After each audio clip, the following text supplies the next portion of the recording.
Hello, my name is John Kontak. I'm the president of West Red Lake Gold Mines. West Red Lake Gold Mines has a gold exploration and development project in Red Lake, Ontario. The Red Lake Gold District has produced 30 million ounces of gold over time. We have the West Red Lake project. It's situated on the key geology of the Red Lake Gold District, the Pipestone Bay St. Paul Deformation Zone. About 20 kilometers to the east of our project is the major gold complex of Goldcorp. Goldcorp has produced some 18 million of the 30 million ounces that have produced in Red Lake over time, and Goldcorp is our joint venture partner. We have 60% of the project with Goldcorp, where our two main drill targets are, and we operate, and Goldcorp has 40%, and they fund their 40%. There's 3 former gold mines on our property. They're all on the Pipestone Bay St. Paul Deformation Zone: the Mount Jamie mine, the Rowan mine, and the Red Summit mine. The Mount Jamie mine, we own 100% of that property. The Red Summit mine, we own 100% of that property as well. And the Rowan mine portion of our property is where we have 60% and operate, and Goldcorp has 40%, and that's where our 2 main drill targets are. Our first main drill target is the Rowan mine deposit area, where we filed a 43101 compliant resource estimate in February of 2016. It was 1.1 million ounces of 7.6 grams per ton grading. We have a second major drill target on the Rowan mine portion of our property, where we're joint venture with Goldcorp. We call that the structural intersection. It's where the Pipestone Bay St. Paul Deformation Zone is intersected by a second regional gold-bearing structure called the Golden Arm structure, or the NT zone. It's about a kilometer east of the Rowan mine deposit, where we have the resource estimate. I've said we a number of times as I travel around Canada and other parts of the world, the German-speaking world, the United States. What I hear, not all boats have risen with the tide as it relates to the emerging gold positive sentiment. But one thing I hear is what's important is good jurisdictions, high grade, and proven management teams. And that's why I would like to spend a moment just speaking of our management team. Tom Meredith is our executive chairman. The last project that Tom had was VG Gold.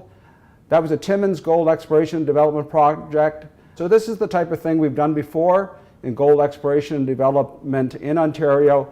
That is, taking companies that have a $3 or $4 million market cap and turn them into companies that the industry itself values as something that it's worth perhaps as much as a couple of $100 million. John Heslop is our vice chairman. John was the former president of the PDAC. John's also a professional geologist and has brought mines into production. My name, once again, is John Kontak.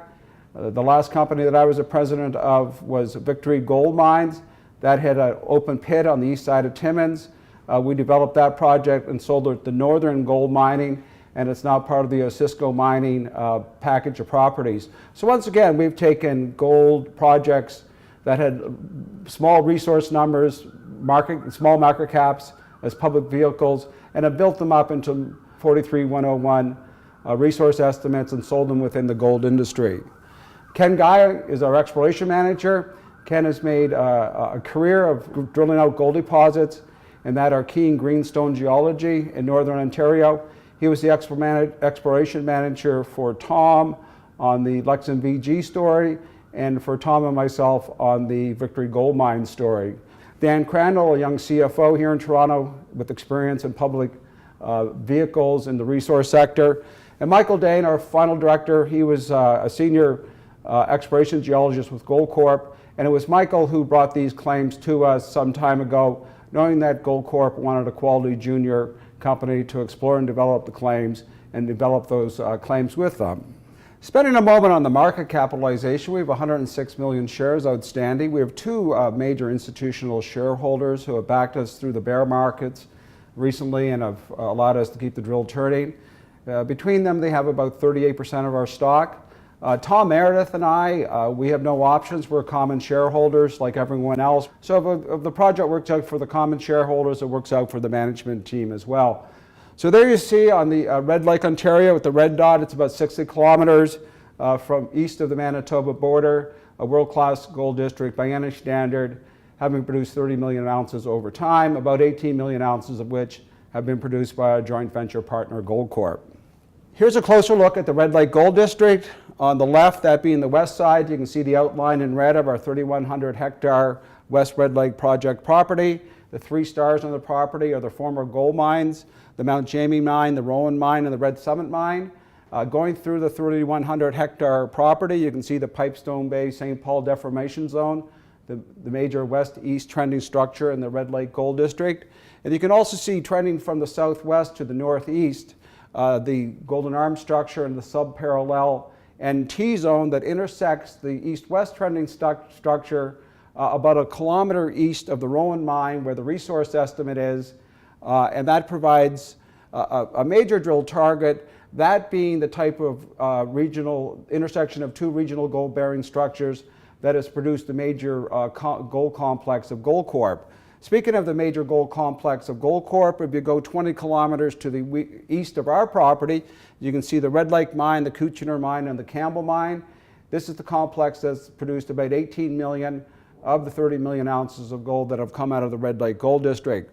There's other quality juniors active in the area. You can see the Madsen mine, a Pure Gold, Premier Gold, the Gold Eagle mine that was developed by a Toronto team headed by Rob Cutney that was sold to Goldcorp a few years ago. Here's a closer look at our 3,100 hectare property. You can see on the left side of it in the beige color, that's the Mount Jamie mine portion of the property. We own that 100%. On the right side to the east, you can see the Red Summit claims. That's a former producing mine as well. We own that 100%. So once again, looking at the Rowan mine, you can see in the bottom right there, it was a former producing gold mine back in the 20s and 30s. There was veins that came to surface.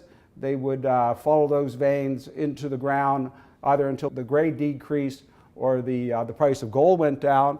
On the top right, that picture here gives you a good view of the structural intersection, which is the kilometer east of the Rowan mine deposit. As I said, you can see the Golden Arm structure trending from the southwest to the northeast, intersecting the east-west trending structure about a kilometer east of a Rowan mine deposit. On the left side, you see the historic Rowan head frame. The cherry area underneath that is our resource area. It's where the 1.1 million ounces of 7.6 grams per ton grading is located. It's all within 500 meters of surface. Most of it, as you can see, is within about 350 meters of surface. There's a legend on the left here going down to 2,000 meters. What we're endeavoring to do in our drill programs, and we drilled in 2014 and 2015 during the bear market. We drilled twice in the course of 2016, and now we're drilling at the first quarter of 2017 with the intention of drilling every quarter during the course of the calendar year. The resource area is open along strike east-west, and it's open to depth. Often in Red Lake, Ontario, the grade actually increases as you go to depth. Here you see gold zones in the resource estimate at the Rowan mine deposit, the 1.1 million ounces at 7.6 grams per ton. There's 7 gold zones. Here are the 4 main zones. They're open east-west, they're open to depth. We're just going to follow them to depth and expand the resource estimate. You can see how well defined they are. There's almost 600 drill holes in the resource estimate. Here is the resource estimate.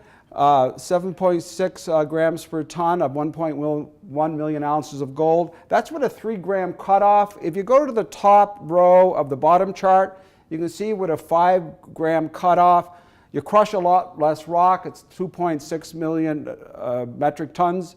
The grade increases, not surprisingly, but you still get 850,000 ounces of gold. These are some intercepts from our resource. As you can see from the right column, they're classic narrow veins in Red Lake. High-grade intercepts, as you can see at the second column to the right, and they're all close to surface, within 300 meters of surface, some of them within 100 or less than 200 meters of surface. The Red Summit mine, we think, is a very legitimate drill target as well.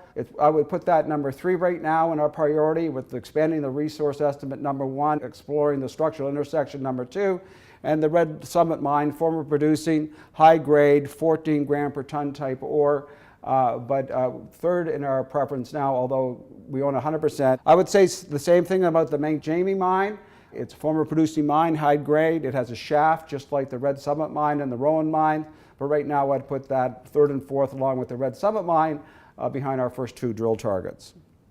So just to sum up, we're doing two things in terms of our first two priority drill targets. One is expanding the Rowan mine deposit, and then explore the structural intersection and see whether we can find a major gold deposit, just like Goldcorp did some 20 years ago.